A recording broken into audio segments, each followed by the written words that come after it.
Na manhã em que uma anciã da nação, Passamaquoddy, me disse que seu povo se encontrava com gigantes da floresta há gerações, presumi que ela estava me testando, ou quem sabe tentando me assustar para me afastar do que quer que estivesse acontecendo naquelas matas. Mas as coisas que ela revelou sobre essas criaturas, sua existência, seus territórios e sua necessidade desesperada de sigilo, me levariam a um confronto para o qual anos de treinamento em áreas selvagens jamais haviam me preparado. Meu nome é Maya Brennan e passei 14 anos trabalhando como técnica de levantamento em áreas remotas para o Serviço Florestal do Maine. Meu trabalho me levou por milhares de hectares de matas do norte, mapeando condições de trilhas, documentando mudanças ambientais e sinalizando perigos potenciais para o público. Era um trabalho preciso e metódico que combinava perfeitamente com meu temperamento. Medir a erosão, fotografar os danos, arquivar o relatório. Nada de misterioso, nada de sobrenatural. Apenas pinheiros, afloramentos de granito e um alce ocasional que assustava os campistas de fim de semana. Tudo isso mudou em setembro de 1994, quando tudo o que eu acreditava sobre essas florestas se despedaçou por completo. Começou em uma terça-feira no escritório de campo regional em Jackman, Maine, uma pequena cidade madeireira perto da fronteira com o Canadá, onde a floresta se estendia ininterrupta por quilômetros em todas as direções. Eu tinha dirigido meu veículo de serviço, uma Ford Ranger 1991 verde escura, com o emblema do Serviço Florestal do Maine pintado na porta, esperando nada mais do que outra semana padrão de avaliações na área remota. Em vez disso, encontrei minha supervisora, Helen Ridgway, do lado de fora de seu escritório, com uma expressão que eu nunca tinha visto em meus 12 anos trabalhando sob sua direção. Maya, graças a Deus você chegou cedo, disse ela, gesticulando para que eu entrasse com uma urgência incomum. Algo estranho está acontecendo no sistema de trilhas de Boundary Ridge, setor 19, perto daquele grande trecho de abetos virgens onde ninguém nunca vai. Coloquei minha garrafa térmica de café puro sobre a mesa e peguei meu caderno de campo, o mesmo bloco de espiral que eu usava há anos. Que tipo de estranho estamos falando? A equipe voluntária de manutenção de trilhas abandonou o trabalho ontem. Terceira vez esta semana que eles se recusam a terminar o trabalho lá. Helen pressionou as palmas das mãos contra a mesa e exalou lentamente. Eles continuam dizendo que a área parece errada. Essas são as palavras exatas que eles continuam usando. Errada. Eu ergui uma sobrancelha. Os voluntários que mantinham as trilhas nesta região eram, na sua maioria, lenhadores e guias de caça aposentados. Pessoas que passaram a vida inteira nessas matas. Defina errada para mim. Esse é o problema. Eles não me dão detalhes. Susan Pelletier, a coordenadora da equipe, apenas balança a cabeça e diz que eles não voltarão em hipótese alguma. Diz que a floresta inteira parece doente e que há danos lá que não fazem sentido. Helen desdobrou um mapa topográfico sobre sua mesa e bateu com a ponta do dedo em uma área circulada. Preciso que você vá até lá, faça um levantamento adequado e me dê algum tipo de explicação racional para o que quer que esteja assustando essas pessoas. Preciso de documentação. Provavelmente é só um urso marcando território, sugeri. Talvez uma fêmea agressiva com filhotes. Setembro pode ser imprevisível com a temporada de alimentação se aproximando. Foi exatamente o que eu disse para a Susan. Ela disse que não são ursos. Helen recostou-se na cadeira e cruzou os braços. Olha, eu não acredito em nenhuma dessas besteiras de floresta mal assombrada, mas preciso de respostas. Se houver danos reais na trilha, precisamos avaliar e planejar os reparos antes do inverno. Se os voluntários estão apenas sofrendo de algum tipo de histeria coletiva, preciso saber disso também.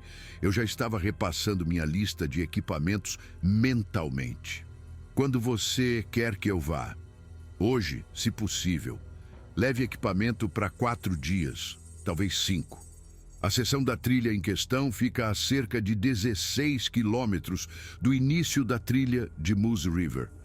Há uma fundação de uma antiga cabana de guarda florestal a cerca de 3 quilômetros depois da área do problema. Você pode montar um acampamento base lá se precisar. 3 horas depois, eu estava colocando minha mochila na caçamba da caminhonete. Meu kit de campo era completo, mas familiar. Uma barraca para 4 estações, projetada para as noites frias do Maine, um saco de dormir que aguentava até uns 10 graus negativos, meu fogareiro compacto com cartuchos de combustível extras, pastilhas de purificação de água, um kit completo de primeiros socorros, bússola, mapas topográficos cobrindo 3 municípios, todo o meu equipamento de medição e minha câmera, uma confiável Pentax K1000 com 8 rolos de filme Kodak. Também levei meu rádio portátil, embora soubesse por experiência que o sinal nos vales profundos e cumes desta região era, na melhor das hipóteses, instável. A viagem até o início da trilha de Moose River levou quase 2 horas em estradas madeireiras cada vez mais deterioradas.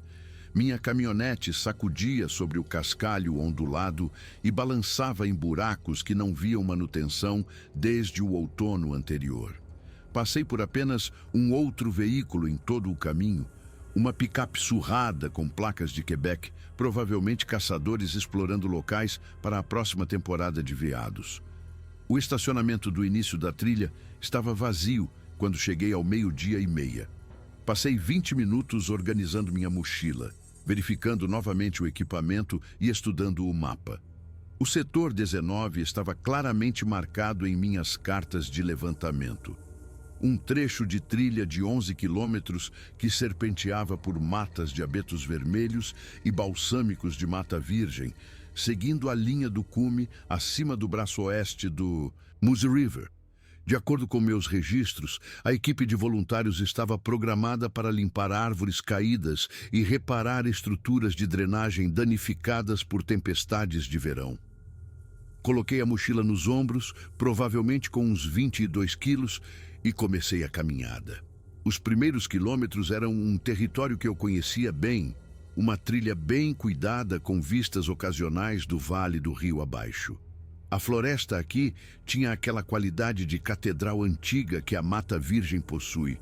Troncos maciços se erguendo como pilares em direção a uma copa que filtrava a luz do sol da tarde em padrões mutáveis pelo chão da floresta. Musgo espesso cobria as pedras de granito. Samambaias forravam o subbosque. Por volta do quilômetro 10, comecei a notar mudanças. Nada dramático a princípio, apenas uma estranheza sutil que eu não conseguia identificar. O canto dos pássaros que me acompanhava desde o início da trilha havia silenciado. Eu não via esquilos vermelhos ou tâmias nos últimos 45 minutos, o que era altamente incomum para esta época do ano, quando os animais estavam freneticamente armazenando comida para o inverno. O próprio ar parecia pressionar com um peso invisível, embora não houvesse razão meteorológica lógica para a sensação. Então cheguei ao setor 19 e entendi imediatamente por que a equipe de voluntários havia se recusado a continuar trabalhando. O dano era extenso e completamente inexplicável. Um abeto vermelho, provavelmente com 27 metros de altura e quase 1,20 metro de diâmetro na base, havia sido empurrado. Não cortado, não quebrado pelo vento, empurrado. A raiz ainda estava exposta, pedaços de terra escura da floresta, grudados nas raízes emaranhadas, mas o tronco não mostrava sinais de doença ou decomposição que explicassem uma queda natural. A direção da queda era perpendicular aos padrões de vento predominantes que eu documentei neste vale por anos. 50 metros adiante na trilha, encontrei mais danos. Uma enorme pedra de granito, pesando facilmente várias centenas de quilos, havia sido movida. Eu podia ver a depressão no musgo onde ela repousara por décadas, talvez séculos. Algo a havia levantado e deslocado quase 5 metros de sua posição original.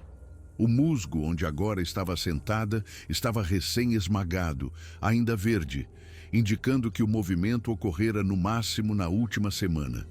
Fotografei tudo metodicamente, fazendo anotações detalhadas com marcações de bússola e medições precisas. Minha mente prática buscava desesperadamente por explicações. Um deslizamento de terra? Não. O terreno ao redor era estável e não mostrava sinais de movimento de massa. Equipamento pesado? Não havia rastros de veículos, nem estradas madeireiras a quilômetros, e esta seção era remota demais para qualquer tipo de acesso mecânico. Um terremoto?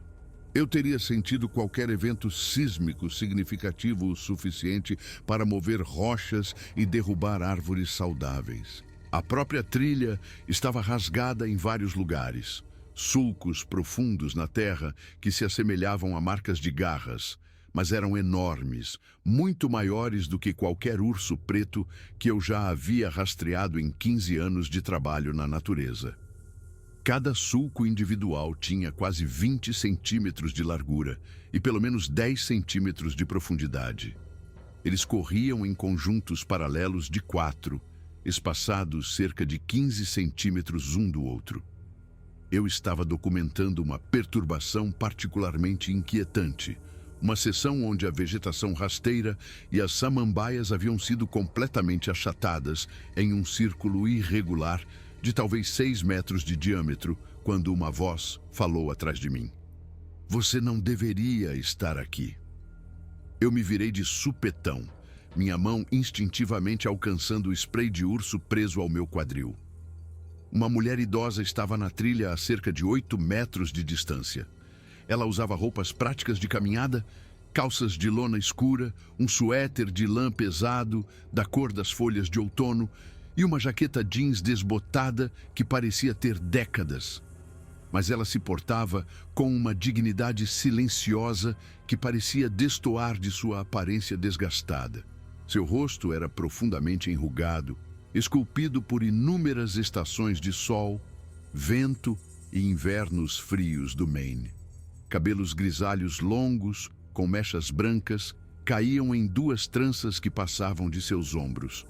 Ela segurava um cajado esculpido em bétula, sua superfície gasta e lisa por anos de uso, com desenhos desbotados em vermelho e preto pintados perto do cabo.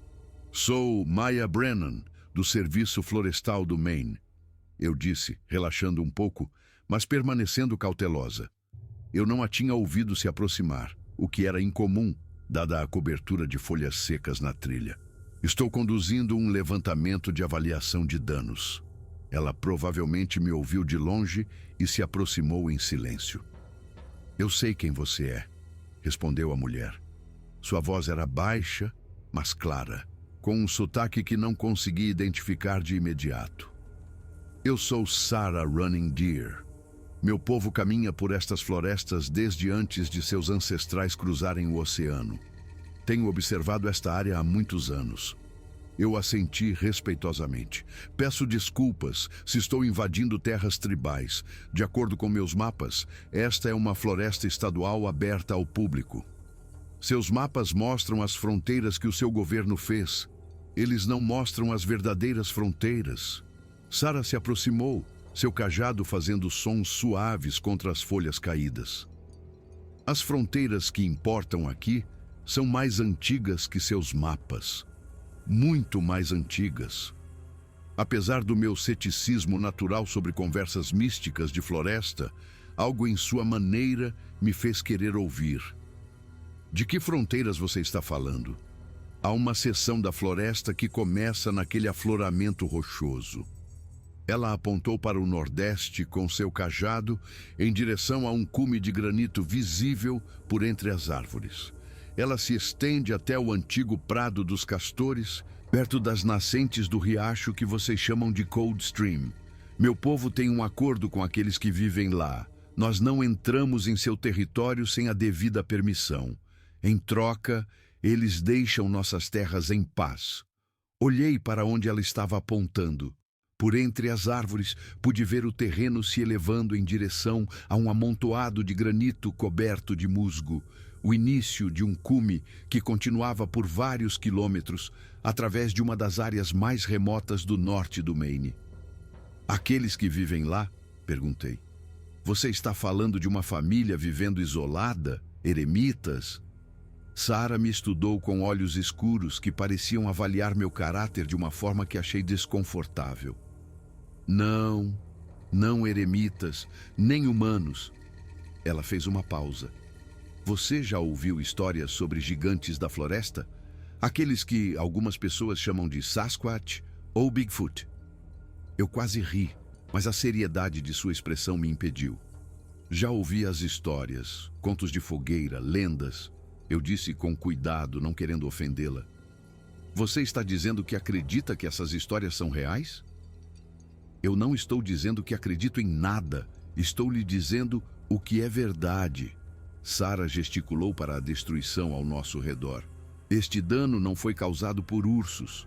Não foi causado por tempestades ou terremotos ou qualquer força que sua ciência possa medir. O povo da floresta fez isso. Eles estão avisando vocês.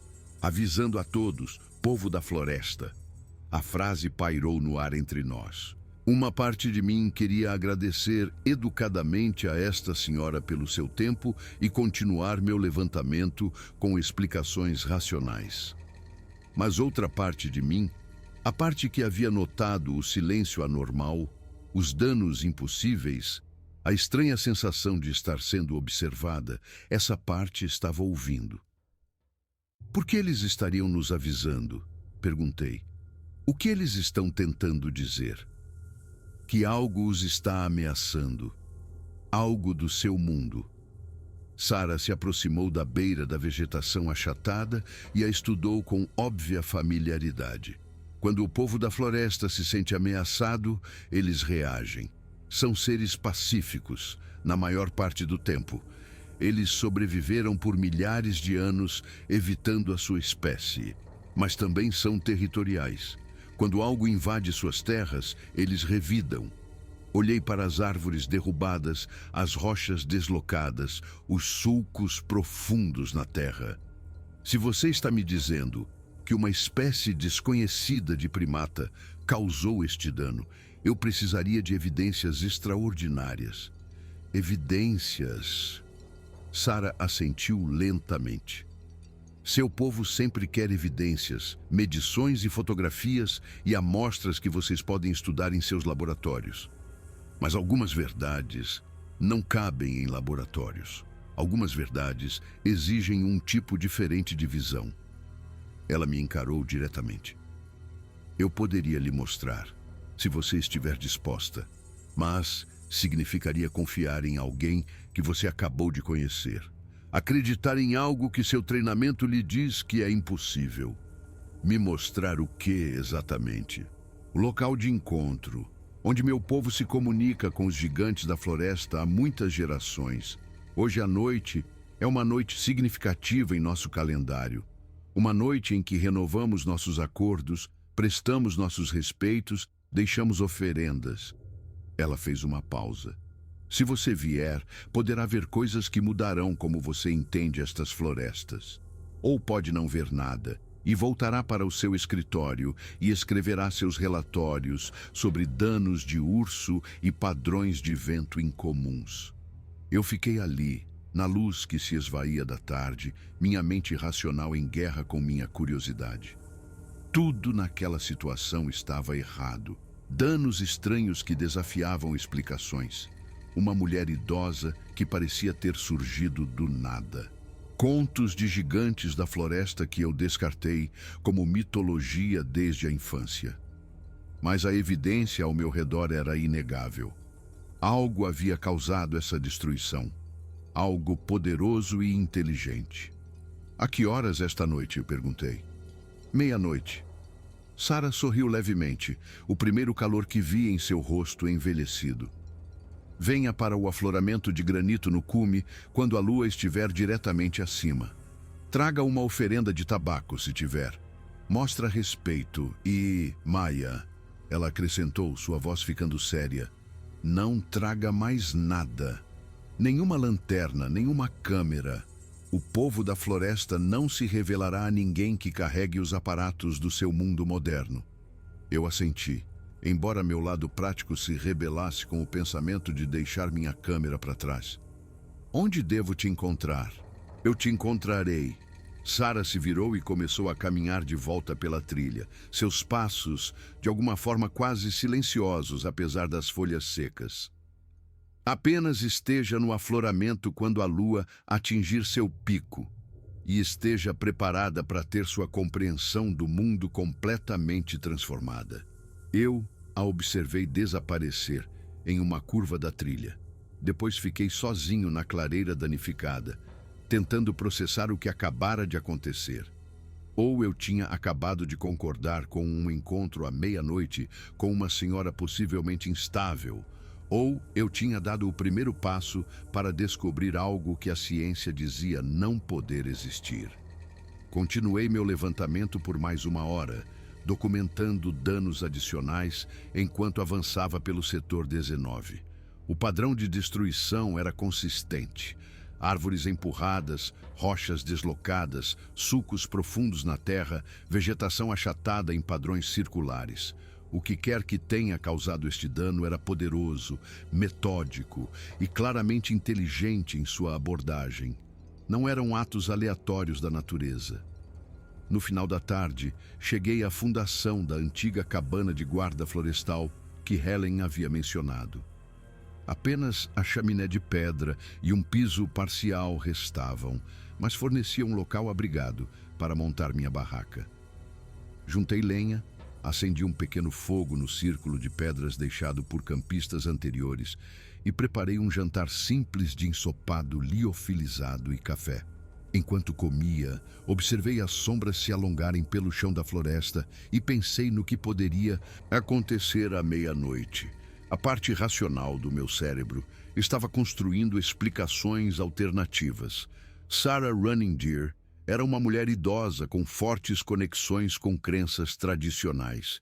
Ela provavelmente viveu nesta área a vida toda e desenvolveu mitologias elaboradas para explicar fenômenos naturais que não entendia.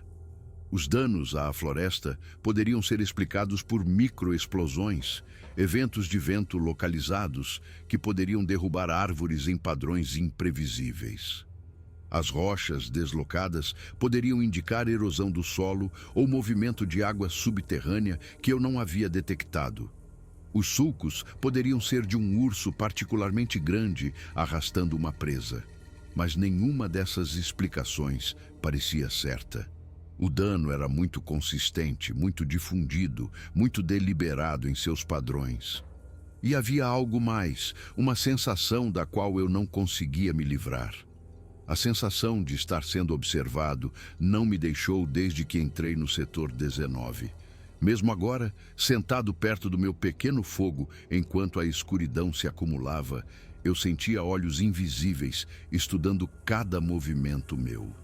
Verifiquei meu relógio. 7h30. Cerca de 4h30 até a meia-noite. Tentei dormir, mas achei impossível. Cada som da floresta ao redor, cada estalo de um galho, cada farfalhar de folhas, cada chamado de uma coruja distante parecia amplificado e significativo. Por volta das 11, desisti de tentar descansar e comecei a me preparar para o encontro. Sarah havia dito para não levar nada moderno. Nenhuma lanterna, nenhuma câmera. Relutantemente, deixei minha Pentax na barraca junto com minha lanterna e rádio.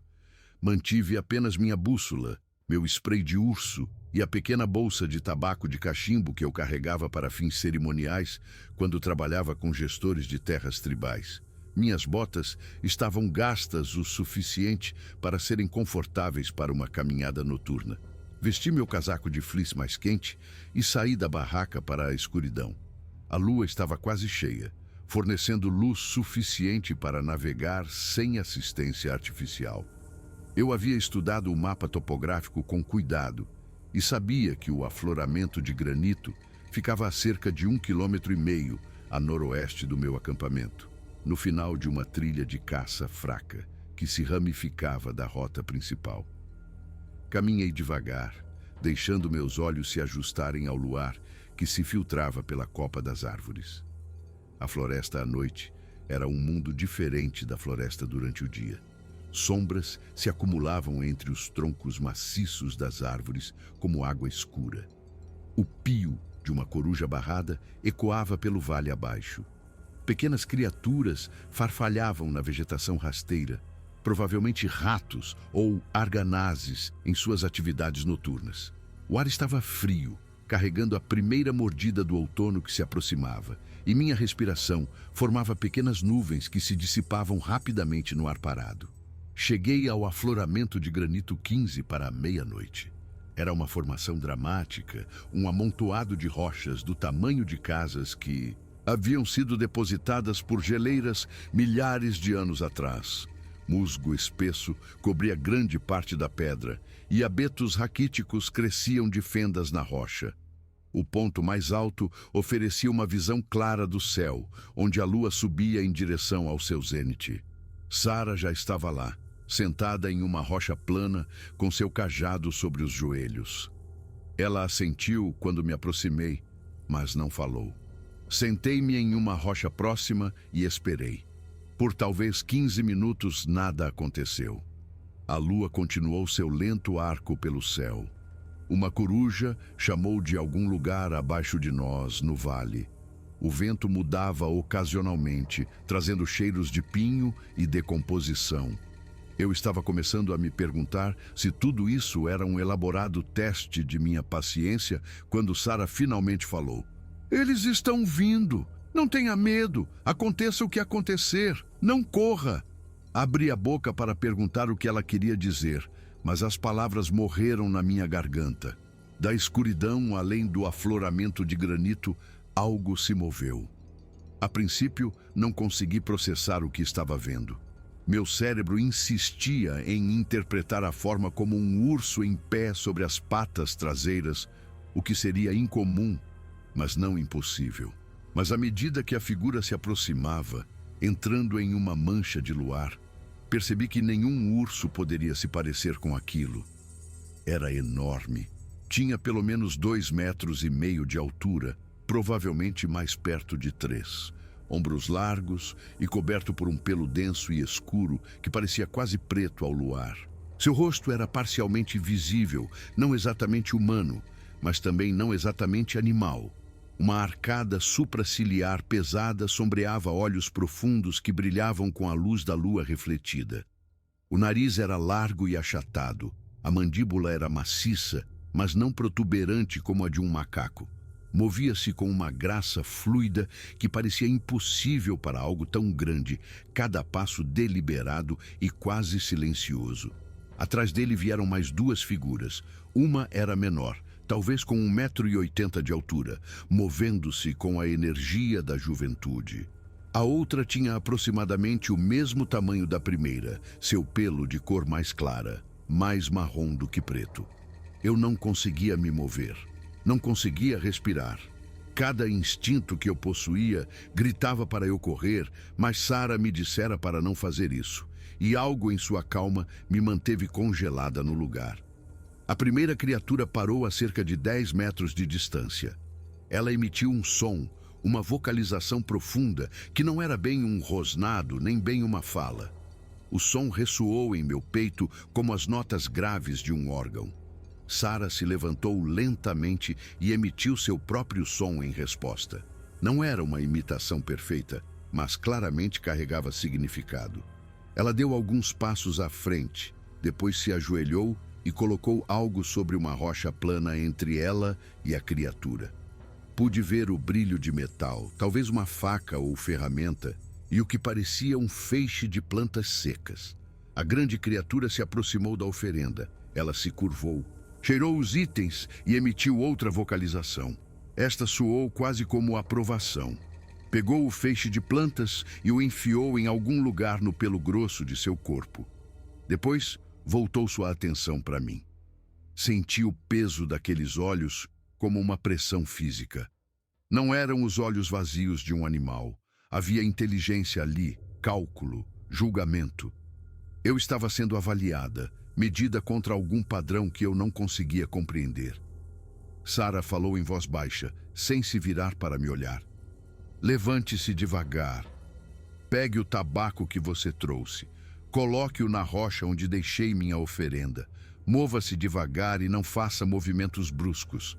Minhas mãos tremiam enquanto eu me levantava. Cada fibra do meu ser queria fugir, mas me forcei a avançar, um passo cuidadoso de cada vez. A criatura observava minha aproximação sem se mover, seus olhos seguindo cada movimento meu. Quando cheguei à rocha plana, atrapalhei-me com a bolsa no meu cinto e consegui extrair um punhado de tabaco solto. Coloquei-o na pedra e, em seguida, recuei lentamente. A criatura avançou novamente, curvou-se e cheirou o tabaco. Depois emitiu um som que poderia ter sido de satisfação. Olhou para mim de novo e, por um momento, nossos olhos se encontraram diretamente.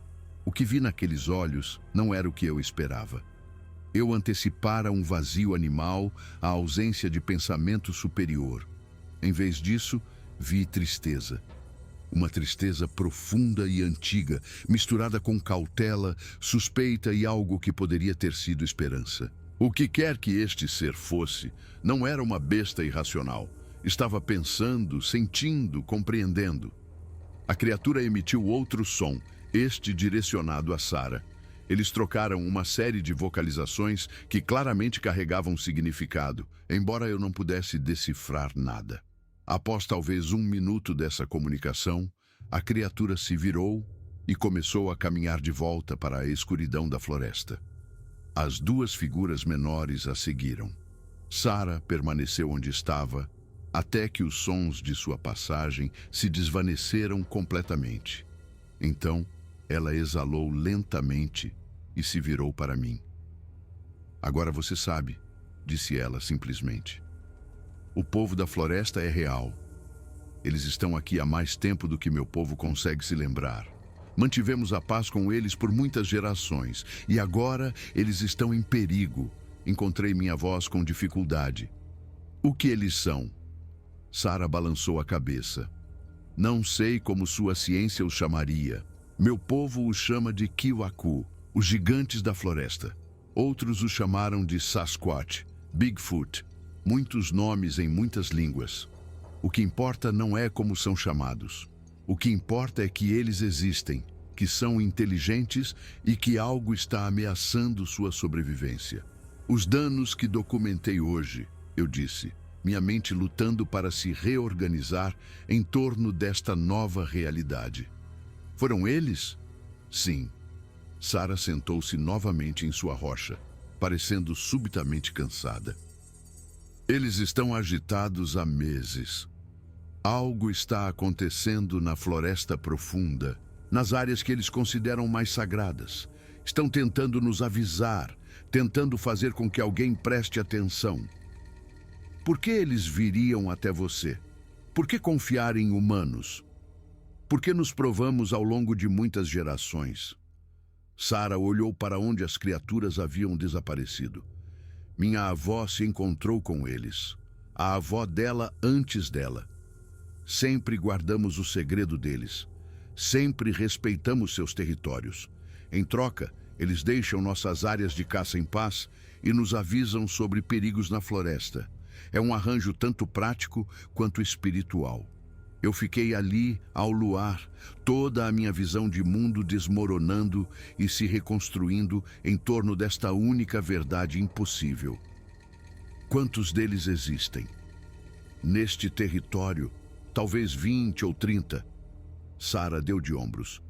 Eles não se reúnem em grandes grupos, unidades familiares principalmente. Um macho dominante, fêmeas, jovens, eles se movem por áreas que cobrem centenas de quilômetros quadrados.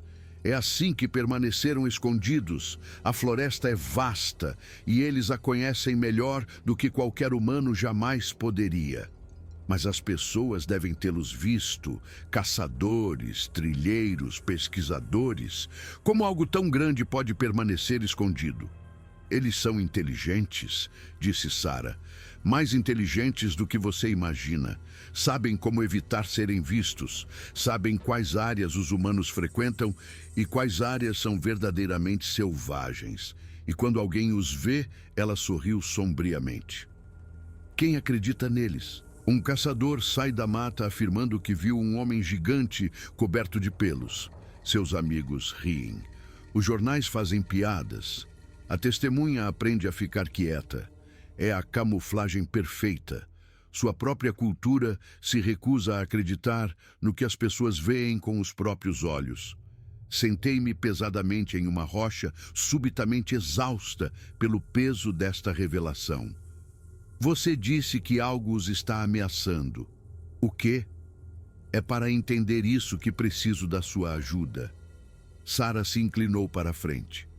O povo da floresta tem mostrado sinais de angústia há meses. Eles estão se mudando de seus territórios tradicionais. As fêmeas estão mantendo os jovens por perto, em vez de deixá-los vagar livremente. E eles têm deixado sinais de alerta.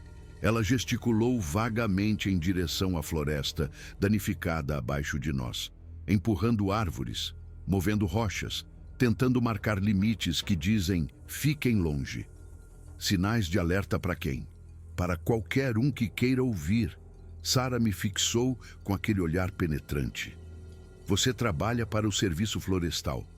Você tem acesso a informações que eu não tenho. Mapas, registros, licenças, relatórios de atividades na área remota. Algo está acontecendo na floresta profunda que está expulsando os Kiwakyu de seus lares. Preciso que você me ajude a descobrir o quê. Pensei sobre isso por um momento. Mesmo que eu quisesse ajudar, não posso exatamente colocar gigantes da floresta em meus relatórios oficiais. Minha supervisora me mandaria para uma avaliação de sanidade mental. Não. Você nunca deve mencionar o povo da floresta a ninguém. A voz de Sarah era ríspida. Essa é a regra mais importante. Se o mundo exterior descobrir que eles existem, será o fim deles. Cientistas vão querer capturá-los e estudá-los. A mídia vai querer filmá-los. Caçadores vão querer matá-los por troféus. Sua única proteção é permanecer um mito. Então, como eu deveria ajudar? Procurando por causas humanas para a perturbação deles. Atividade ilegal. Desenvolvimento não autorizado. Mineração. Extração de madeira. O que quer que esteja acontecendo na floresta profunda é algo que as pessoas estão fazendo. Encontre a causa humana e poderemos resolvê-la através de canais humanos. Olhei para ela por um longo momento. Isso era uma loucura. Eu tinha acabado de testemunhar algo que contradizia tudo o que me foi ensinado sobre o mundo natural. E agora, esta mulher idosa estava me pedindo para me tornar uma espécie de investigadora secreta para uma espécie oculta de primatas. A parte racional do meu cérebro insistia que eu deveria voltar para minha caminhonete ao amanhecer e retornar ao mundo confortável de levantamentos de trilhas e avaliações de danos. Mas eu continuava vendo aqueles olhos, aquela tristeza antiga, aquela esperança desesperada. Farei o que puder, eu disse finalmente, mas preciso de mais informações. Preciso entender o território deles, seus padrões, quais áreas específicas estão sendo afetadas. Você pode arranjar outro encontro? Sarah assentiu lentamente. Volte em 3 dias, venha ao mesmo lugar à meia-noite. Tentarei trazê-los, mas não posso prometer. Eles não recebem ordens de mim. Eles concordam com encontros apenas quando escolhem. Passei o resto daquela noite em meu acampamento, incapaz de dormir, encarando o teto da barraca, enquanto minha mente processava o que eu havia testemunhado. Quando a luz da aurora clareou o céu, eu comecei a aceitar o impossível. O povo da floresta era real. Eles eram inteligentes, estavam em perigo, e de alguma forma eu me tornara parte de um antigo acordo entre sua espécie e os humanos que estavam dispostos a proteger seu segredo. Saí na manhã seguinte e voltei para o escritório de campo em Jackman. Helen estava esperando por meu relatório, e eu lhe dei um. Atividade de ursos, eu disse, embora soubesse que era mentira. Uma concentração incomum de ursos pretos no setor 19, provavelmente atraídos por uma boa safra de frutas silvestres este ano. Os danos são consistentes com marcação de território e comportamento de forrageamento. Recomendo fechar a sessão para acesso público até o final de outubro para evitar possíveis conflitos. Helen aceitou essa explicação sem questionar. Ela não tinha motivos para duvidar de mim. Meu histórico era impecável, minhas avaliações sempre completas e precisas. Ela assinou a ordem de fechamento e arquivou a papelada apropriada. Nos 3 dias seguintes, mergulhei na pesquisa. Puxei todos os pedidos de licença para a região dos últimos 2 anos. Revisei imagens de satélite acessadas através do programa de extensão da universidade. Estudei levantamentos geológicos, planos de colheita de madeira, relatórios de manejo da vida selvagem. Eu estava procurando por algo, qualquer coisa, que pudesse explicar por que o povo da floresta estava sendo expulso de seus territórios tradicionais. No segundo dia, eu encontrei. Uma empresa chamada Northern Range Resource Assessment havia solicitado uma licença de exploração mineral em uma área a cerca de 24 quilômetros a noroeste do setor 19. O pedido de licença era tecnicamente para amostragem de solo e análise geológica, mas os detalhes eram vagos de maneiras que levantaram minha suspeita. A empresa estava registrada em Delaware, um estado conhecido pelo anonimato corporativo. A licença cobria quase 100 quilômetros quadrados de área selvagem sem estradas, um dos terrenos mais remotos do norte do Maine. Cavei mais fundo. A Northern Range havia solicitado licenças semelhantes em 3 outros locais no Nordeste nos últimos 4 anos.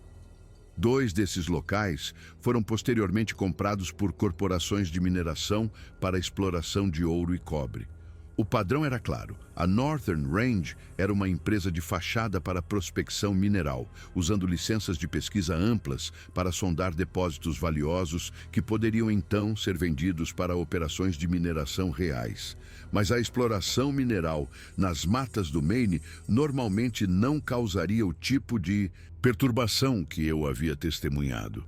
A amostragem de solo e a análise geológica eram atividades relativamente benignas, geralmente conduzidas por pequenas equipes com impacto mínimo. Algo mais estava acontecendo. No terceiro dia, voltei para o início da trilha de Moose River e caminhei até o afloramento de granito. A lua estava minguante, mas ainda brilhante o suficiente para navegar. Sarah estava esperando. Mas desta vez, ela não estava sozinha. 2 outras mulheres estavam com ela, ambas de meia idade, com a mesma dignidade silenciosa e traços envelhecidos. Estas são minhas sobrinhas, disse Sarah. Margaret e Christine. Elas ajudam a manter nossos acordos com o povo da floresta. Eu assenti respeitosamente. Eles concordaram em se encontrar. Veremos. Sarah começou a caminhar em direção à borda do afloramento. Depois parou. Você deve saber que a situação se tornou mais urgente. 2 noites atrás, houve uma explosão na floresta profunda. Ouvimos até mesmo da aldeia. O povo da floresta está muito assustado agora. Uma explosão? Que tipo de explosão? É isso que precisamos descobrir. Sarah olhou para mim. Você descobriu algo sobre atividade humana na área? Contei a ela sobre a Northern Range Resource Assessment, sobre as licenças de exploração mineral, sobre minhas suspeitas quanto ao seu verdadeiro propósito. Sarah ouviu sem interromper, sua expressão ficando mais sombria a cada detalhe. Se eles estão procurando por minerais, disse ela finalmente, podem estar usando explosivos para criar leituras sísmicas. É uma técnica da qual já ouvi falar. Eles detonam cargas subterrâneas para ver como as vibrações viajam através da rocha. Isso os ajuda a identificar depósitos. Isso explicaria os danos, eu disse.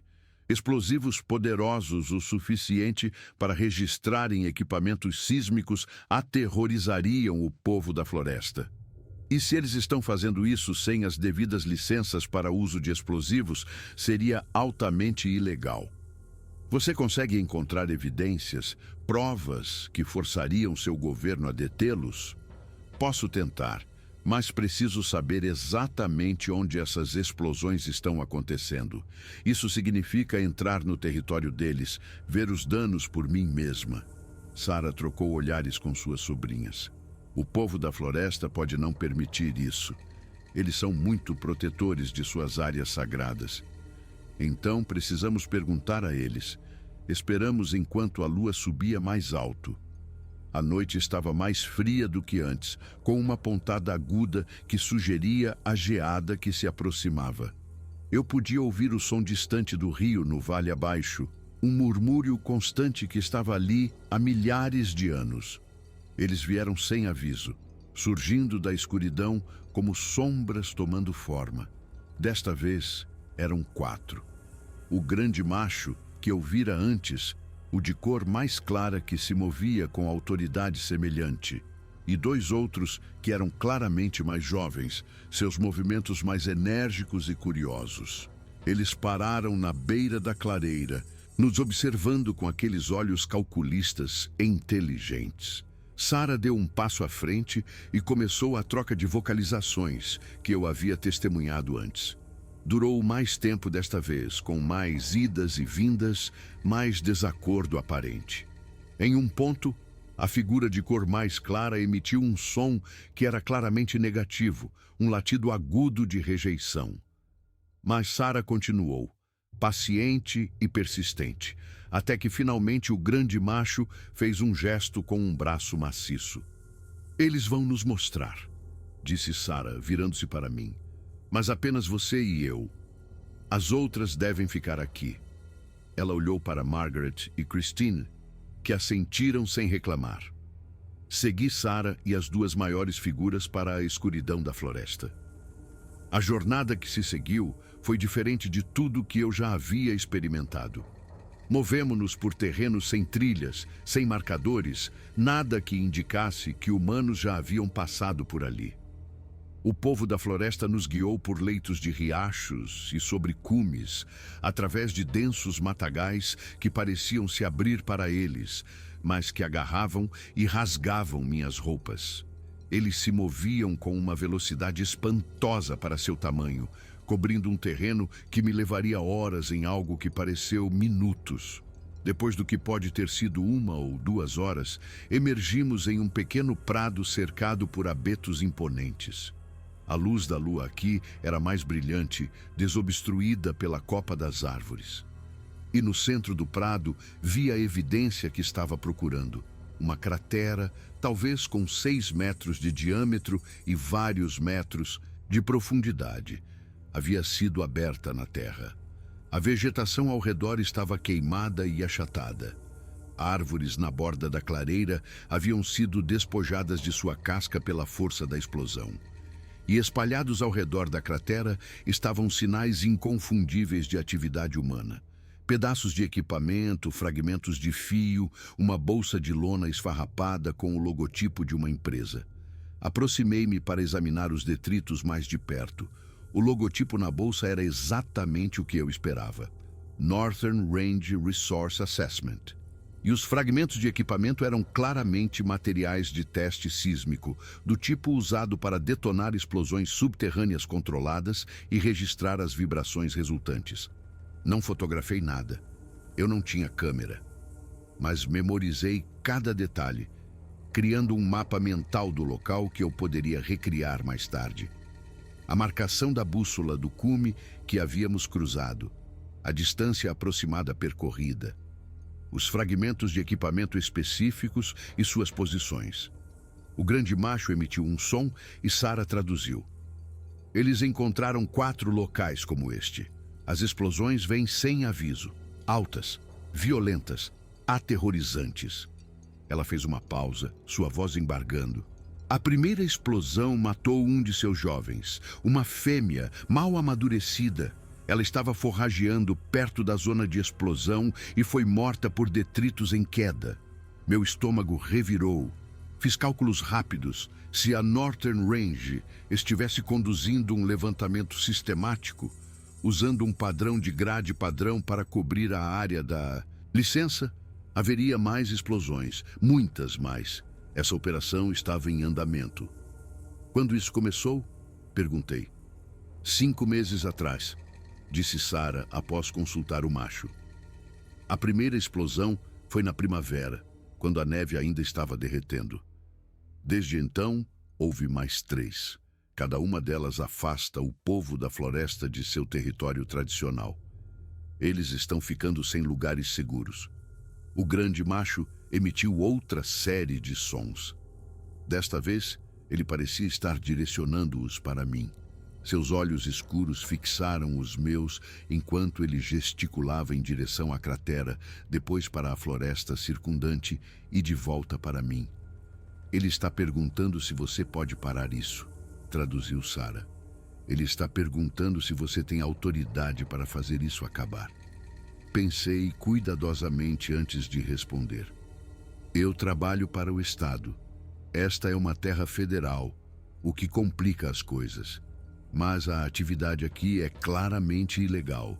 A Northern Range pode ter uma licença para amostragem de superfície, mas não tem autorização para testes com explosivos em áreas selvagens designadas. Se eu puder documentar isso através dos canais adequados, posso conseguir que suas licenças sejam revogadas. Documentar? Sarah balançou a cabeça. Você não pode mencionar o povo da floresta. Não precisarei. O dano ambiental por si só é suficiente.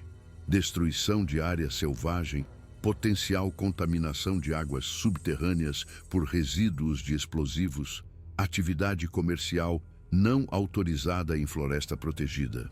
Essas violações acarretam penalidades sérias. Multas pesadas, perda de privilégios de operação, potencialmente acusações criminais para os indivíduos responsáveis. O grande macho pareceu entender meu tom, se não minhas palavras. Ele emitiu um som que era quase como uma pergunta. Estou dizendo a ele que você vai tentar ajudar, disse Sarah, que você usará sua autoridade para parar as explosões. Diga a ele que farei tudo ao meu alcance, eu disse. Não posso prometer sucesso completo, mas prometo tentar. Sarah traduziu. O macho me estudou por um longo momento, depois fez um gesto que pareceu quase um aceno de cabeça. Ele estendeu uma mão maciça e tocou meu ombro, muito gentilmente. O contato durou apenas 1 segundo, mas o significado era inconfundível. Confiança, esperança, um apelo para proteger seu povo e seu lar. Caminhamos de volta pela floresta noturna, chegando ao afloramento de granito quando a primeira luz cinzenta da aurora apareceu no céu oriental. O povo da floresta mais jovem havia desaparecido durante nossa jornada, retornando à natureza selvagem. Apenas o grande macho nos acompanhou até o ponto de encontro, onde Margaret e Christine esperavam com alívio óbvio. Obrigada, eu disse ao macho, sem saber se ele poderia entender, mas sentindo a necessidade de expressá-lo. Não esquecerei o que você me mostrou. Ele me olhou uma última vez, aqueles olhos antigos e tristes, contendo o conhecimento de séculos. Depois se virou e desapareceu nas sombras entre as árvores. Em um momento ele estava lá, uma figura maciça, silhuetada contra o céu que clareava. No seguinte, ele se fora, como se a floresta simplesmente o tivesse absorvido. Sarah tocou meu braço. Você deveria descansar um pouco. O trabalho pela frente será difícil. Eu sei. Olhei para o vale onde minha barraca esperava. Mas agora sei o que preciso fazer. As semanas seguintes foram um borrão de atividades. Apresentei relatórios detalhados documentando os locais de explosão com base em descrições de danos que aleguei ter descoberto enquanto realizava levantamentos prolongados na área remota. Identifiquei a Northern Range Resource Assessment e documentei o status de sua licença, observando discrepâncias entre suas atividades autorizadas e as evidências de testes com explosivos. Entrei em contato com o escritório regional da EPA e solicitei uma investigação sobre possíveis violações ambientais. Fui cuidadosa, sempre cuidadosa, para enquadrar tudo em termos puramente científicos e legais: explosivos não autorizados em área selvagem protegida, destruição de habitat de mata virgem, potencial contaminação da bacia hidrográfica, perturbação da vida selvagem. Eram violações que qualquer investigador competente poderia verificar sem nunca saber o verdadeiro motivo da minha preocupação. O processo burocrático foi lento, frustrantemente lento, enquanto eu sabia que cada semana que passava poderia trazer outra explosão, outra fuga aterrorizada do povo da floresta, potencialmente outra morte. Mas as engrenagens do governo finalmente giraram. 3 semanas após meus relatórios iniciais, uma equipe de investigadores federais chegou à área. Eles caminharam até os locais das explosões, coletaram amostras, documentaram os destroços do equipamento e fotografaram a destruição. O relatório deles confirmou tudo o que eu havia alegado. A Northern Range Resource Assessment estava conduzindo testes sísmicos ilegais em área selvagem designada, usando cargas explosivas sem autorização adequada ou avaliação de impacto ambiental. A empresa foi ordenada a cessar todas as operações imediatamente. Suas licenças foram revogadas enquanto se aguardava uma investigação completa. 2 meses depois, promotores federais entraram com acusações contra os diretores da empresa, buscando multas substanciais e uma proibição permanente de todas as operações em terras federais. As explosões pararam. Sarah me ligou no escritório de campo uma noite, no final de outubro. Ela raramente usava telefones, preferindo a comunicação cara a cara. Mas esta mensagem era urgente o suficiente para justificar a exceção. O povo da floresta retornou ao seu território tradicional, disse ela. O grande macho, sua família, vários outros grupos. Eles estão começando a se recuperar do trauma desses meses. São boas notícias, eu disse, um alívio inundando-me. Eu não tinha certeza se agimos a tempo. Você se saiu bem. A voz de Sarah carregava um calor que eu não ouvira antes. Minhas sobrinhas me disseram que você visitou o afloramento de granito 2 vezes este mês, deixando oferendas de tabaco mesmo quando nenhum encontro estava agendado. Pareceu a coisa certa a fazer. Recostei-me na cadeira, olhando para o mapa topográfico emoldurado na parede do meu escritório. Eles precisam saber que não foram esquecidos. Eles sabem. Ela fez uma pausa. O grande macho me pediu para lhe transmitir algo. Ele diz que você agora faz parte do acordo, parte da ponte entre nossos povos. Enquanto você viver, o povo da floresta a considerará sob sua proteção. Enquanto você guardar o segredo deles, eles cuidarão de você em troca. Eu não tinha certeza do que isso significava, mas parecia significativo. Obrigada, eu disse. Agradeça a ele por mim. Diga ao grande macho que me sinto honrada. Continuei meu trabalho como técnica de levantamento por mais 12 anos, chegando a um cargo sênior no escritório regional. Ao longo desses anos, mantive contato com Sarah Running Deer e suas sobrinhas, recebendo relatórios ocasionais sobre o povo da floresta, seus movimentos, sua saúde, o crescimento de seus jovens. Tornei-me, como Sarah havia previsto, uma ponte entre mundos, usando minha posição para proteger silenciosamente os territórios onde o povo da floresta vivia. Às vezes, em levantamentos solitários na área remota, eu sentia a sensação de estar sendo observada. Os pelos da minha nuca se arrepiavam, e eu sabia, de alguma forma, que não estava sozinha. Nunca os vi nessas ocasiões. Eles eram cuidadosos demais, habilidosos demais em permanecer escondidos. Mas eu sabia que estavam lá, observando a humana que se tornara sua aliada improvável. No início da primavera de 2003, Sarah faleceu pacificamente em sua casa na reserva. Ela tinha 93 anos. Suas sobrinhas continuaram o trabalho que ela havia começado e me levaram ao seu funeral, onde eu era a única não nativa presente. Durante a cerimônia, eu poderia jurar que ouvi uma vocalização da floresta além do cemitério. Um som profundo e lamentoso que atravessou as copas das árvores como um vento que não era bem um vento. Quando olhei para Margaret, ela assentiu levemente. Eles tinham vindo prestar suas homenagens. Mantive uma figura de madeira esculpida em minha mesa pelo resto da minha carreira. Ela chegou em um pacote um outono, sem remetente, sem bilhete. A escultura retratava duas figuras lado a lado. Uma mulher humana, reconhecível por suas roupas e postura, e uma figura imponente coberta de pelos, com a mão repousando gentilmente no ombro da mulher. Colegas às vezes perguntavam sobre a escultura. Foi um presente de uma anciã nativa, eu dizia. Alguém com quem trabalhei em questões de preservação da natureza. Isso era verdade o suficiente. O que eu não lhes contava era o que a escultura realmente representava.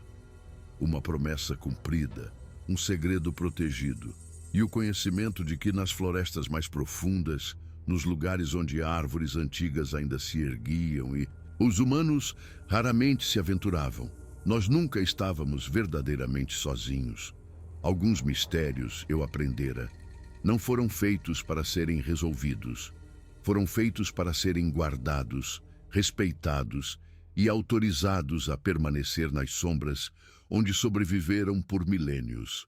E às vezes, a maior descoberta não era revelar a verdade ao mundo, era se tornar um guardião dessa verdade, garantindo que seres que escolheram o silêncio pudessem continuar a viver em paz. O povo da floresta era real. Eles se encontravam com a tribo de Sarah há gerações, não apenas por tradição ou obrigação espiritual, mas porque ambos os povos entendiam algo fundamental. A sobrevivência, às vezes, significava construir pontes entre mundos diferentes, protegendo um ao outro de ameaças que nenhum dos dois poderia enfrentar sozinho. E agora eu fazia parte desse antigo acordo, uma guardiã moderna de um segredo antigo, vigiando florestas que continham mais do que árvores e trilhas. Elas continham o último refúgio de seres que sobreviveram permanecendo ocultos. E eu faria tudo ao meu alcance para garantir que pudessem continuar a fazê-lo. Os anos que se seguiram nem sempre foram fáceis. Houve momentos de dúvida, vezes em que a parte racional da minha mente insistia que o que eu testemunhara devia ter sido algum tipo de alucinação ou engano elaborado. Mas então eu sentia aquela sensação de ser observada durante um levantamento solitário ou recebia uma mensagem enigmática de Margaret sobre atividades na floresta, profunda, e eu me lembrava. O peso daqueles olhos, o toque daquela mão maciça no meu ombro, a tristeza e a esperança naquele olhar. Aprendi a ler os sinais que eles deixavam, marcas sutis em árvores que a maioria das pessoas descartaria como dano de urso. Pedras arranjadas em padrões que pareciam aleatórios, mas carregavam significado. Sons na noite que poderiam ser explicados como corujas ou vento ou o estalar de galhos, mas que eu sabia serem algo mais. No verão de 2006, Margaret ligou com notícias preocupantes. Uma equipe de filmagem da Califórnia havia obtido licenças para fazer um documentário sobre críptidos nas matas do Maine.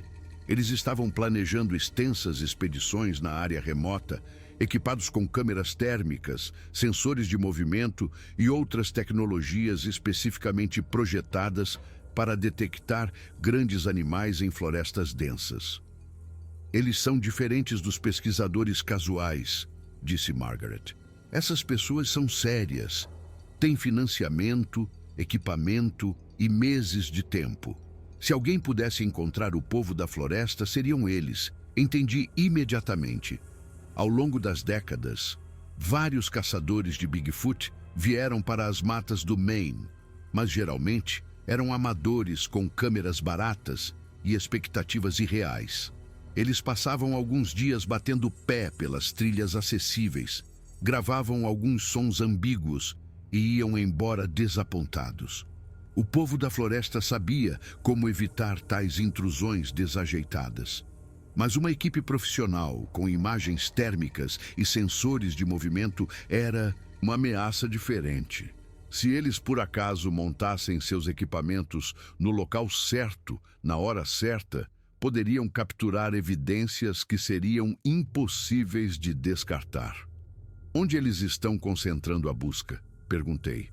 Na região de Allagash, principalmente, mas eles têm licenças para toda a área selvagem do norte, incluindo, ela fez uma pausa significativa, os territórios que discutimos.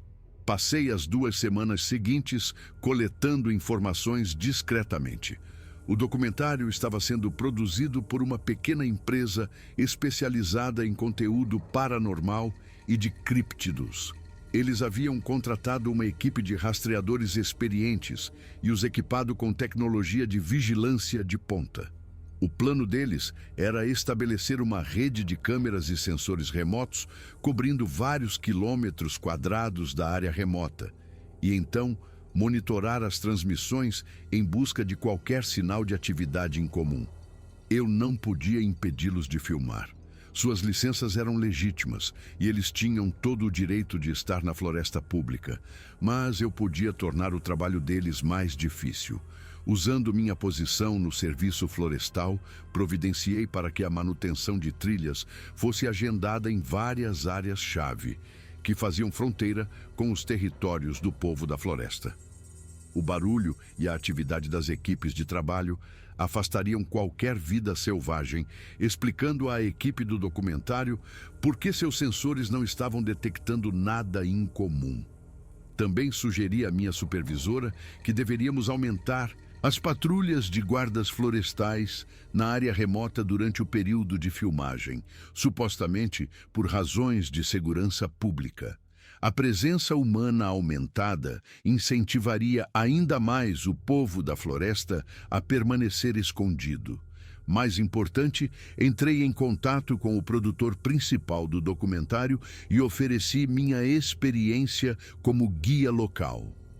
Expliquei que trabalhava nessas florestas há mais de uma década e conhecia o terreno melhor do que ninguém. Eles aceitaram com gratidão, sem perceber que meu verdadeiro propósito era desviá-los de áreas sensíveis. Por 3 meses, acompanhei a equipe de filmagem em suas expedições.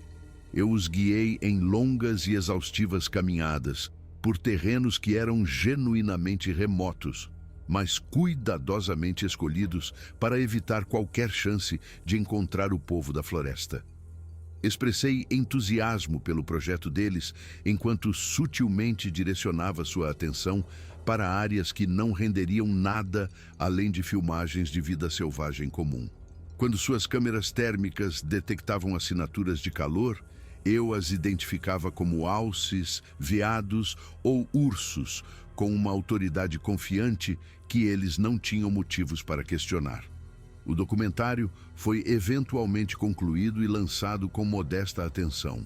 Apresentava imagens atmosféricas da natureza selvagem do Maine, entrevistas com moradores locais sobre encontros estranhos e muitos sons e sombras ambíguos que poderiam ou não ser evidência de algo incomum.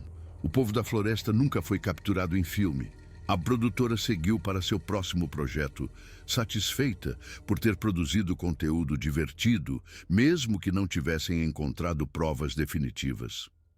Mas a experiência me ensinou que as ameaças ao povo da floresta não eram apenas industriais ou comerciais. A obsessão moderna por documentar tudo, capturar cada mistério em câmera e compartilhá-lo instantaneamente com o mundo era talvez um perigo ainda maior. Uma única fotografia ou vídeo claro seria suficiente para trazer milhares de curiosos para estas matas, cada um esperando capturar sua própria evidência. O povo da floresta havia sobrevivido, permanecendo invisível. Em uma era de smartphones e satélites, essa invisibilidade estava se tornando mais difícil de manter. Discuti isso com Margaret durante um de nossos encontros regulares no afloramento de granito. Ainda nos reuníamos lá ocasionalmente, embora as cerimônias formais da meia-noite tivessem se tornado menos frequentes à medida que o povo da floresta passou a confiar em mim mais diretamente. Os jovens são curiosos sobre a tecnologia, disse Margaret. Eles observam os trilheiros à distância, observando os aparelhos que carregam. Um dos machos adolescentes tentou examinar um celular descartado que um trilheiro descuidado deixou para trás. Sua mãe ficou apavorada e o afastou antes que ele pudesse tocá-lo. São seres inteligentes, respondi. A curiosidade é natural, mas essa curiosidade pode ser perigosa para eles. Minha avó se preocupava com binóculos e câmeras. Agora existem aparelhos que podem ver no escuro, gravar sons de grandes distâncias, rastrear movimentos pela floresta. Margaret balançou a cabeça. Cada geração enfrenta novos desafios. Discutimos várias estratégias para proteger o povo da floresta neste mundo cada vez mais conectado. Algumas eram práticas, como meus esforços para influenciar onde pesquisadores e equipes de documentário focavam sua atenção. Outras eram mais especulativas, abordando como lidar com o dia inevitável em que evidências claras de sua existência pudessem surgir, apesar de todas as precauções. Se esse dia chegar, disse Margaret, a decisão pertencerá ao próprio povo da floresta. Eles sobreviveram por milhares de anos, se adaptando a circunstâncias mutáveis. Talvez encontrem maneiras de se adaptar a isso também. A conversa ficou comigo por meses. Eu passei a me importar profundamente com esses seres que raramente via e não conseguia entender verdadeiramente. A ideia de sua descoberta, sua captura, sua transformação de mistério protegido em espécime científico ou sensação da mídia era quase insuportável. No entanto, eu sabia que não poderia protegê-los para sempre. Eventualmente, meu serviço terminaria. Eventualmente, a rede de protetores que Sarah e seus descendentes construíram enfrentaria desafios além de sua capacidade de lidar. Tudo o que eu podia fazer era continuar o trabalho enquanto pudesse.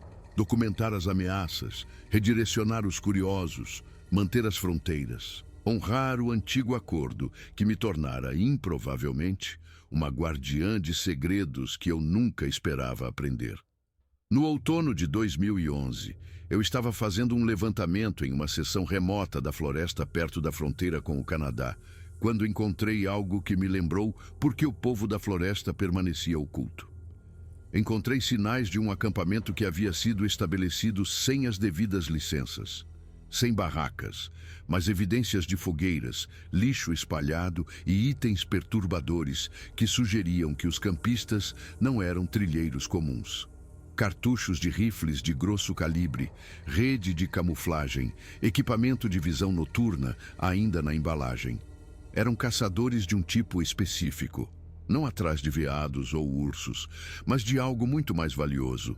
O mercado clandestino de evidências de críptidos era substancial, eu aprendera. Um corpo genuíno valeria milhões para o comprador certo. Mesmo fotografias convincentes poderiam render preços significativos de colecionadores e tabloides. Algumas pessoas fariam qualquer coisa para obter tais evidências. Fotografei o acampamento cuidadosamente e o denunciei às autoridades competentes.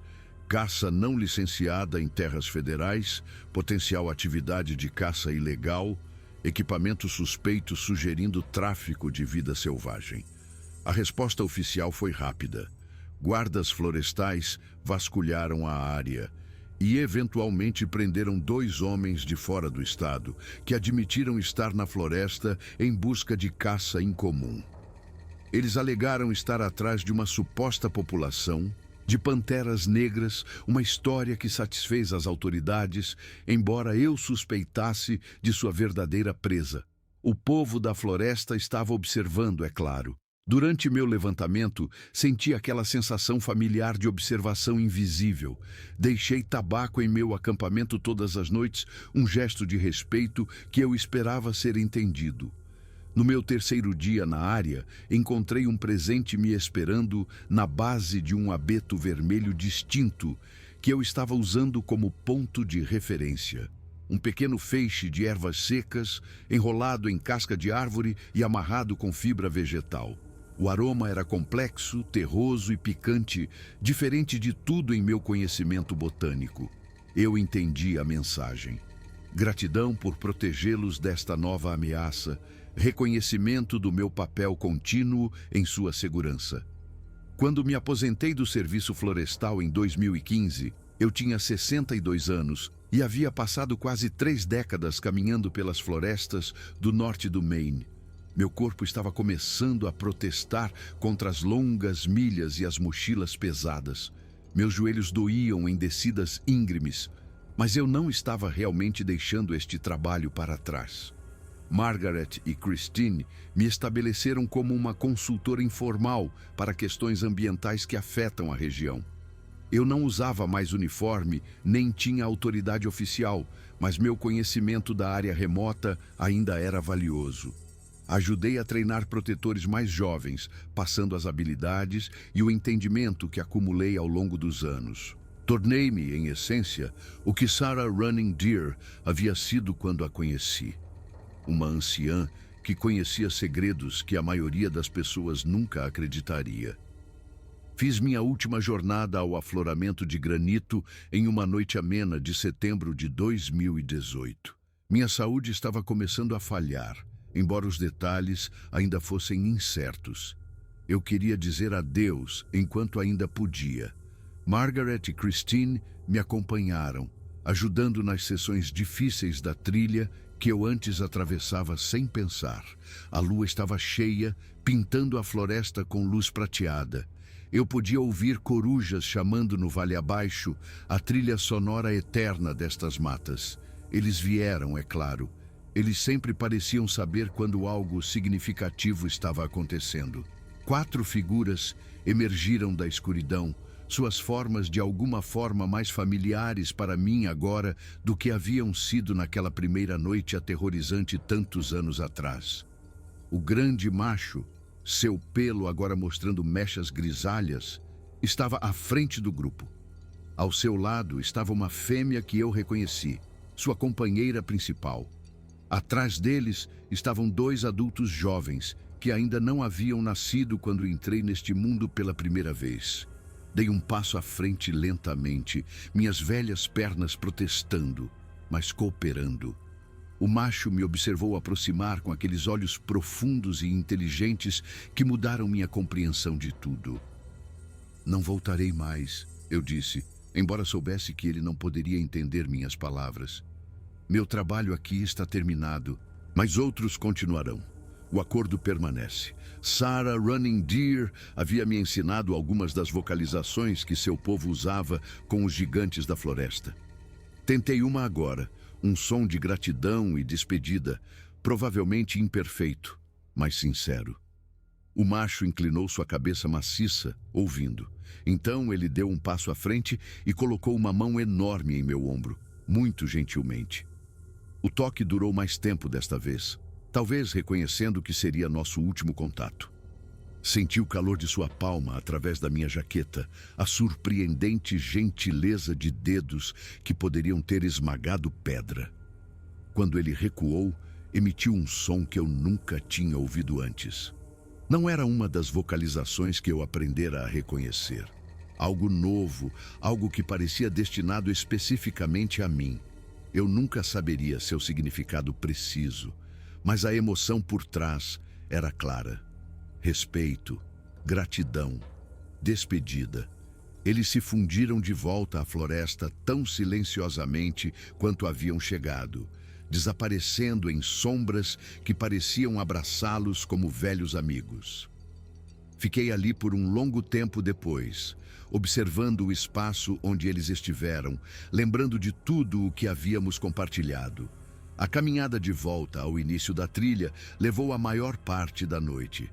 Margaret e Christine ficaram comigo, pacientes com meu ritmo lento e descansos frequentes. Quando o amanhecer começou a clarear o céu oriental, emergimos da floresta pelo que eu sabia ser a última vez. Continuei morando na pequena cabana que comprei nos arredores de Jackman, cercada pelas florestas que passei a vida protegendo. Margaret me visitava regularmente, trazendo notícias das matas profundas. A filha de Christine, uma jovem chamada Elizabeth, estava aprendendo os costumes antigos, preparando-se para assumir seu lugar na cadeia de guardiões que se estendia por gerações. A figura de madeira esculpida ainda está na minha mesa enquanto escrevo isto. A mulher humana e a figura imponente, lado a lado. Parceiros em um acordo antigo que transcende as fronteiras entre espécies, entre mundos. Não sei quanto tempo mais terei. Os médicos falam de complicações, de escolhas difíceis, de tempo medido em meses em vez de anos, mas não tenho medo. Vivi uma vida com propósito, contribuindo para algo muito maior do que eu. Vi maravilhas que a maioria das pessoas não pode imaginar e guardei segredos que morrerão comigo. O povo da floresta é real. Eles se encontram com os povos nativos desta terra há gerações, construindo pontes de entendimento entre o mundo deles e o nosso. E agora, embora minha parte nessa história esteja terminando, a história em si continua. Novos protetores estão surgindo para tomar meu lugar. Os territórios são mapeados e monitorados, os acordos são mantidos. O antigo equilíbrio entre o oculto e o visto, entre o mistério e o mundano, é preservado. Encontro paz nisso, encontro propósito. E quando fecho os olhos, ainda posso sentir o toque daquela mão maciça em meu ombro, oferecendo confiança, esperança e gratidão. Isso é o suficiente. É mais do que suficiente. As sombras conhecem seus segredos. O manuscrito termina aqui, mas há mais na história, como sempre há com verdades que se recusam a permanecer enterradas. Elizabeth, a filha de Christine, tornou-se a guardiã principal do povo da floresta após minha morte. Ela tinha 27 anos quando assumiu o papel, jovem para os padrões daqueles que vieram antes, mas possuía tanto o conhecimento tradicional de seus ancestrais quanto a compreensão tecnológica de sua geração. Ela aprendeu a monitorar imagens de satélite em busca de sinais de atividade não autorizada nos territórios protegidos. Cultivou relacionamentos com grupos ambientais, pesquisadores da vida selvagem e funcionários simpáticos que poderiam ajudar a desviar ameaças sem nunca saber a verdadeira natureza do que estavam protegendo. O povo da floresta também se adaptou. Eles sempre se adaptaram, ao longo de milênios de climas mutáveis, populações em mudança e tecnologias humanas em evolução. O surgimento dos drones apresentou novos desafios. Então eles aprenderam a reconhecer seus sons e a se retirar para áreas cobertas antes de serem fotografados. A proliferação de câmeras de trilha significava que eles se tornaram ainda mais cuidadosos com seus movimentos, viajando principalmente com um mau tempo ou durante noites sem lua, quando as câmeras eram menos eficazes. Seus jovens eram treinados, como jovens sempre foram treinados, nas artes da invisibilidade e da cautela. Houve sustos, é claro. Em 2022, um fotógrafo de vida selvagem, acampando na área remota, capturou um breve vídeo de algo grande e escuro se movendo por entre as árvores ao entardecer. A filmagem era granulada, o sujeito pouco claro, mas atraiu a atenção da comunidade de críptidos. Pesquisadores invadiram a área por vários meses, montando equipamentos e realizando buscas sistemáticas. Elizabeth lidou com a situação com uma habilidade impressionante. Ela incentivou os pesquisadores a se concentrarem em áreas distantes dos verdadeiros territórios. Ela providenciou para que equipes do Serviço Florestal realizassem trabalhos de manutenção que explicassem qualquer dano ou perturbação que os pesquisadores pudessem encontrar. Quando entrevistada por jornalistas que ficaram sabendo da história, ela expressou um ceticismo educado, evitando cuidadosamente qualquer negação categórica que pudesse atrair mais atenção. A filmagem foi eventualmente atribuída a um urso preto particularmente grande com um andar incomum. Os pesquisadores seguiram para outros mistérios.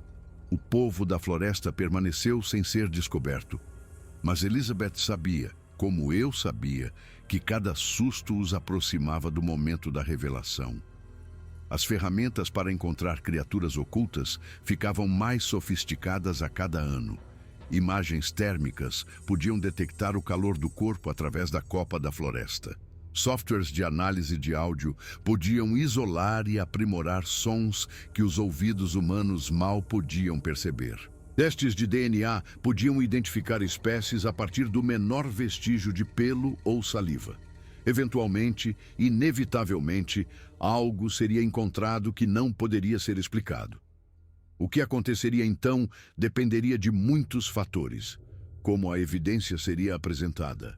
Quem controlaria a narrativa? Se o povo da floresta escolheria se revelar em seus próprios termos ou seria forçado a sair das sombras por circunstâncias além de seu controle?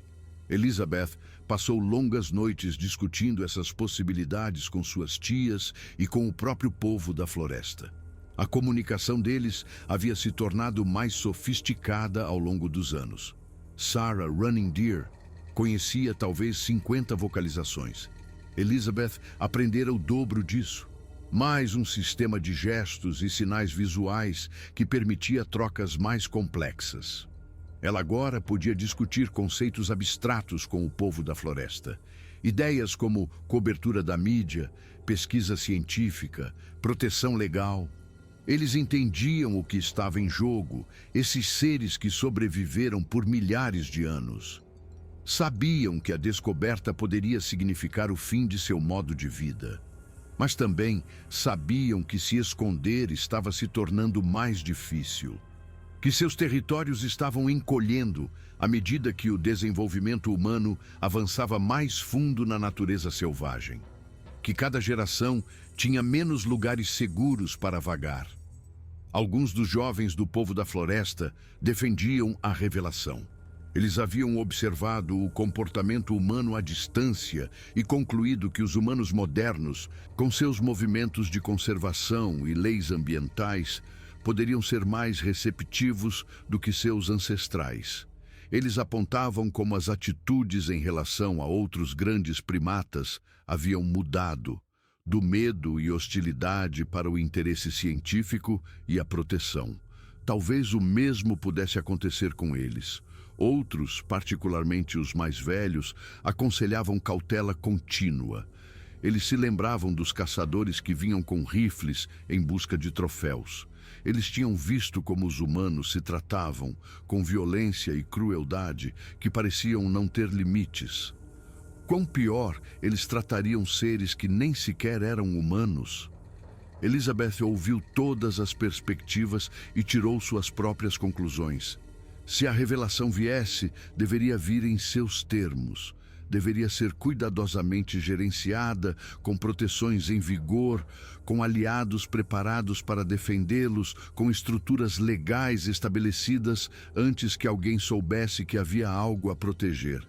Ela começou a trabalhar para essa possibilidade, mesmo enquanto continuava a se proteger contra ela.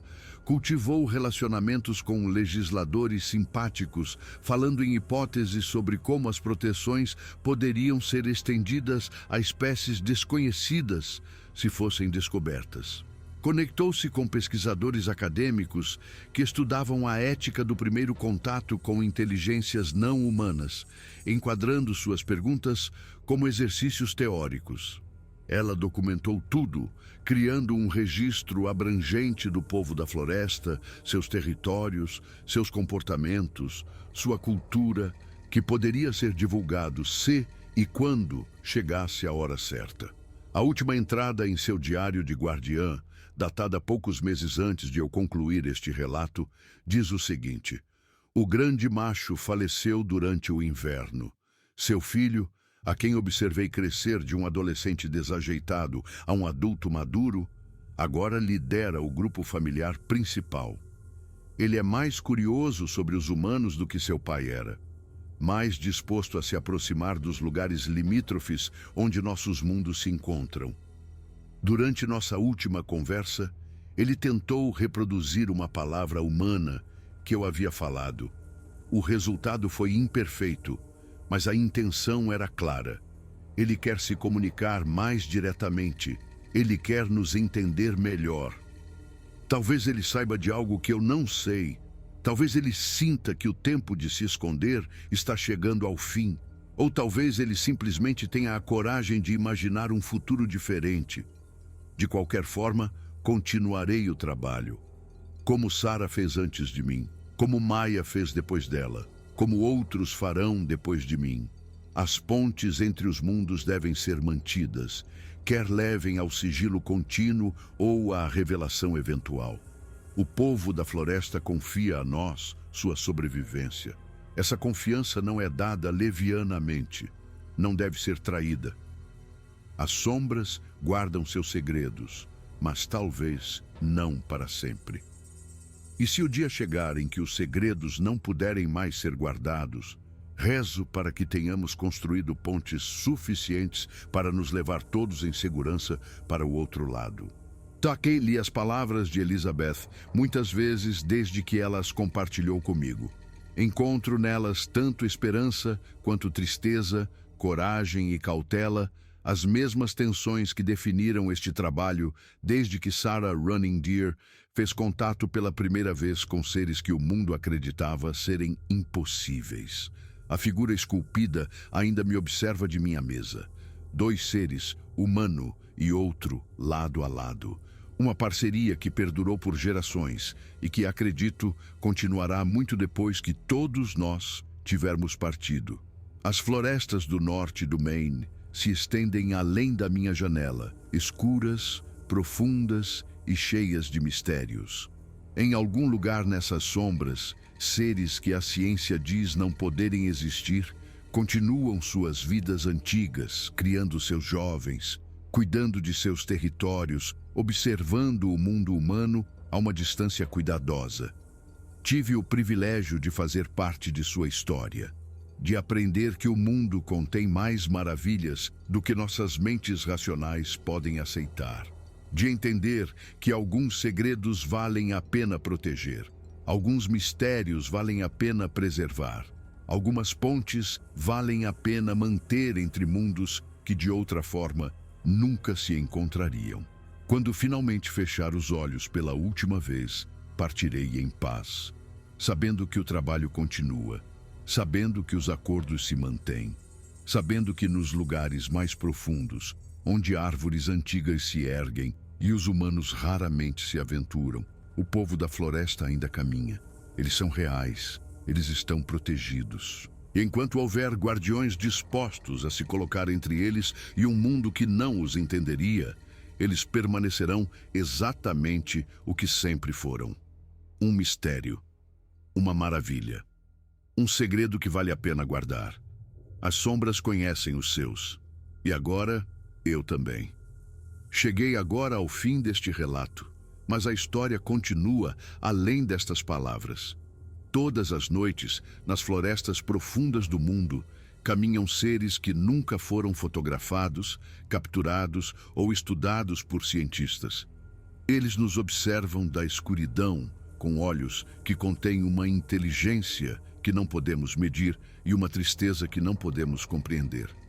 Eles sobreviveram por milênios, permanecendo invisíveis, aprendendo a ler o comportamento humano melhor do que nós podemos ler o deles, entendendo que sua segurança depende de nossa descrença. Sarah Running Deer entendeu isso. Margaret e Christine entendem isso. Elizabeth entende isso. E eu, à minha pequena maneira, também passei a entender em uma noite de setembro há muito tempo, quando uma mulher idosa me levou a um afloramento de granito e me mostrou algo que mudou tudo o que eu pensava saber sobre o mundo. O povo da floresta não são monstros. Eles não são mitos. São seres com famílias, territórios e tradições, com tristezas e esperanças, com o mesmo desejo fundamental que impulsiona todos os seres vivos. O desejo de sobreviver, o desejo de proteger os seus. Eles escolheram o sigilo porque a experiência lhes ensinou que não se pode confiar nos humanos com sua existência. Cada geração fornece novas evidências para essa crença. Caçadores que os matariam por troféus, pesquisadores que os capturariam para estudo, meios de comunicação que os explorariam por audiência, políticos que os usariam para controvérsia. O caminho mais seguro é permanecer invisível, deixar o mundo acreditar que são lendas, observar, esperar e torcer para que um dia os humanos possam se tornar dignos de saber a verdade. Talvez esse dia chegue. Talvez o trabalho de Elizabeth e o trabalho daqueles que virão depois dela eventualmente crie as condições para a revelação. Talvez haja um tempo em que o povo da floresta possa emergir das sombras e tomar seu lugar em um mundo que os aceite pelo que são. Mas esse dia não é hoje. Hoje, o segredo deve ser guardado. As pontes devem ser mantidas. Os guardiões devem vigiar. Sou grata por ter sido uma deles. A figura esculpida em minha mesa mostra um humano e um gigante da floresta lado a lado, parceiros em um acordo antigo, guardiões de segredos compartilhados. Essa é a verdade que eu vivi. Essa é a verdade que levarei comigo para o que quer que venha a seguir. E se um dia os segredos não puderem mais ser guardados, se o povo da floresta for finalmente revelado a um mundo que está pronto ou não para recebê-los, espero que se lembrem de nós, os humanos que escolheram proteger em vez de explorar. Os guardiões que mantiveram a fé quando manter a fé significava manter o silêncio. As pontes que foram mantidas, geração após geração, entre mundos que precisavam um do outro mais do que qualquer um poderia dizer. As sombras sabem, e agora você também. O que você faz com este conhecimento é sua escolha. Acreditar ou descrer, compartilhar ou manter em silêncio. Mas saiba que em algum lugar por aí, em florestas antigas e profundas, seres estão observando. Eles estão observando há muito, muito tempo e continuarão a observar muito depois que todos nós tivermos partido. A história termina aqui, mas a verdade continua.